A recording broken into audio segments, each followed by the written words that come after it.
Hi there, Internet. My name's Court, and you've got courtside seats for my review of Justice League. Let's do it.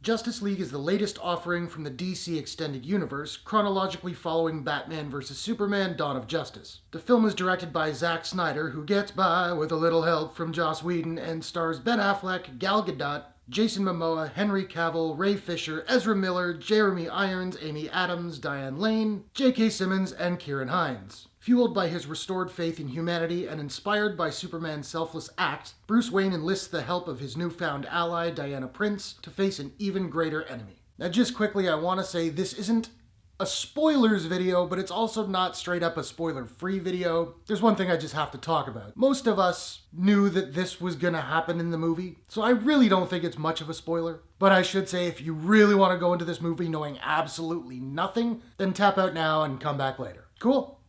Cool. Okay, so Superman is in this movie. Moving on. I was a fan of Batman vs. Superman, as you can tell by my shirt. I don't think it's a great film, but I really did enjoy it. I watched it a couple days before Justice League. I dig it. Justice League is not a great film either, but I would argue that it's significantly better than Batman vs. Superman in a variety of ways. It's a lot more fun.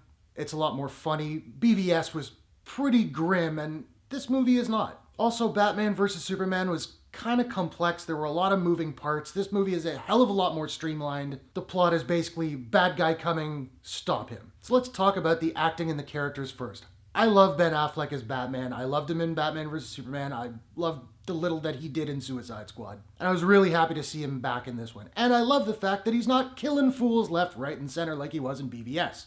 And there are a lot of cool moments of Batman skulking around doing bat stuff, that even he has a couple of jokes here and there. I'm really not ready to let go of Ben Affleck as Batman. Gal Gadot reprises her role as Diana Prince / Wonder Woman, and once again, she's really good. She does take on kind of the leadership role in some cases in this movie, and she's inspiring. Ezra Miller kind of steals the show as the Flash. He is very funny, although he does have some serious moments.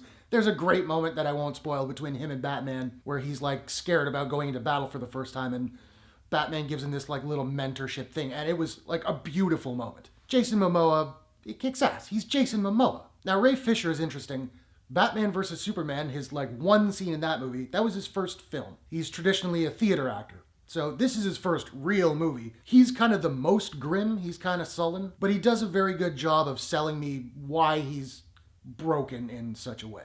Ciaran Hinds as Steppenwolf. Steppenwolf is not a good villain, I'll come back to that, but Ciaran Hinds does a really good job doing the voice of him. And finally, Henry Cavill as Superman. How is Superman in this movie? Well, he goes through a bit of a character arc himself, but by the end of the film, dude is Superman. People had problems with him being grim in Man of Steel and Batman vs. Superman. But here, he straight up becomes the big blue Boy Scout that we all were hoping he would be eventually.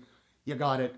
Well done, movie. Now, like I said, Ciaran Hinds does a very good job of voicing Steppenwolf. However, as a villain, Steppenwolf is really, really weak. He's dull. He's not threatening. I didn't feel the stakes of the world coming to an end. And that's another problem with the plot is the plot's really familiar. But really, Steppenwolf, the big bad of the film, he's just a means to an end of bringing the team together. And it's the team, when they're together, that's what makes this movie work. Now, you've probably been hearing that this film has a lot of CGI problems, and I, for one, can tell you, yeah, Steppenwolf looks terrible. The design of him is cool, but it's just not realized well. A lot of the CGI is the same way. There are some very obvious green screen shots, and I don't think it's a budgetary issue. I don't think it was a laziness issue or hiring the wrong people. I think because they had to do such extensive reshoots, they just ran out of time. Speaking of bad CGI, you may have heard about Mustache Gate. While they were doing the reshoots, Henry Cavill was off filming Mission Impossible 6,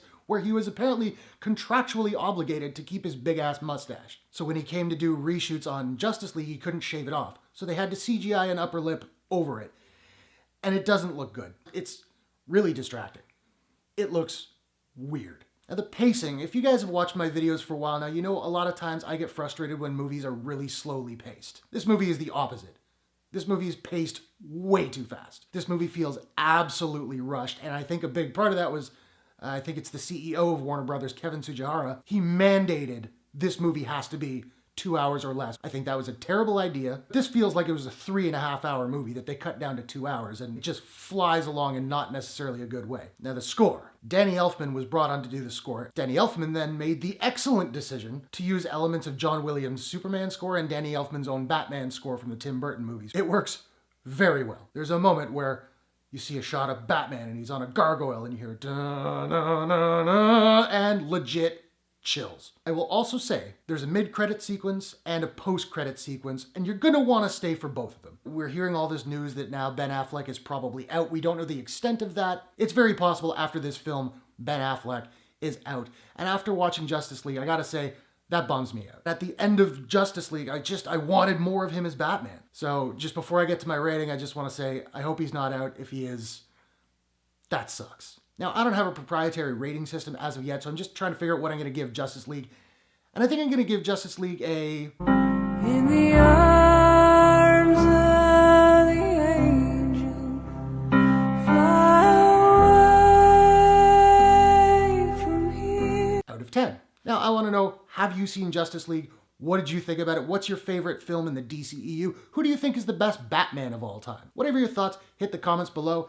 Let's discuss. If you enjoyed this review, please smash that like button and give it a share if you really enjoyed it. And hey, why not take a second, do me a favor, click that subscribe button to subscribe to my channel for more movie reviews, entertainment news, trailer reactions, all that good stuff. If you'd like to do so, you can click the Courtshake logo at the bottom right of your screen. Thanks very much for watching. See you guys in the next one. Take care.